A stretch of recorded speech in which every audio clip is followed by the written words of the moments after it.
Dowsing, though functioning through a very different protocol from remote viewing, contains many similarities with regards to brain and subconscious function. However, the secret behind dowsing wouldn't be discovered until later in the military program.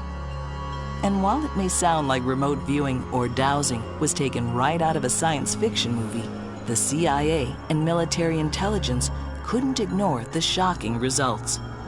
Although the research was still in its infancy, little could anyone imagine that the program would become a 20-year-long, multi-million-dollar endeavor that would end up changing the face of warfare forever.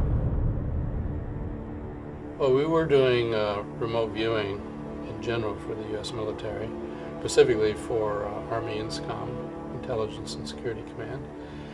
And then it turned out that rather than getting descriptions of particular sites, they had a lot of requirements, operational requirements for finding things. For example, a bug in a room, the location of a downed plane, location of an individual, an agent, say. And so they asked us, could we do the inverse of remote viewing? Rather than having a case where we knew where the location was, what was there, this was a case of, well, we know what it is we're looking for, we just don't know where it is. We were tasked on various hostage situations in the Middle East. Where's Terry Waite? Where's Colonel Higgins? Where's a number of other hostages that were being held by Hezbollah and some other friends?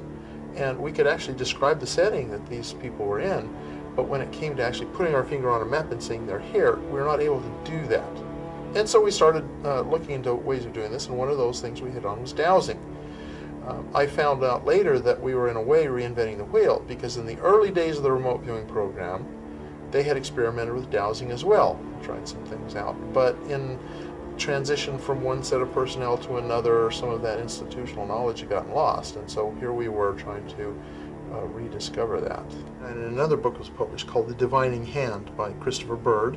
It's become kind of the handbook of dowsing, and it's very well written, but it had some startling revelations in it. It noted that a certain dowser named Louis Metacia had actually taught the U.S. military how to dowse during Vietnam, searching for hidden tunnels, searching for landmines, booby traps, and things like that.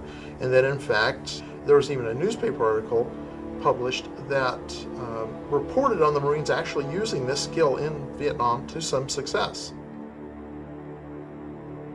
We built a combat village to train troops who are going to Vietnam.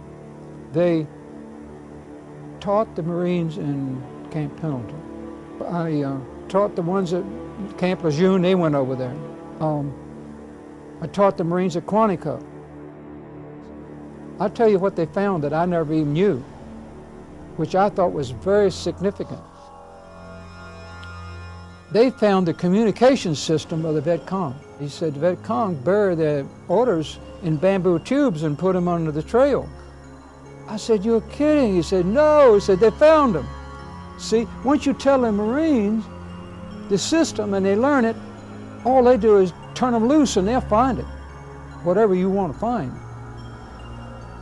They knew these guys were dowsing everything in the book. Once you show them and they get results, then they're pretty well believers.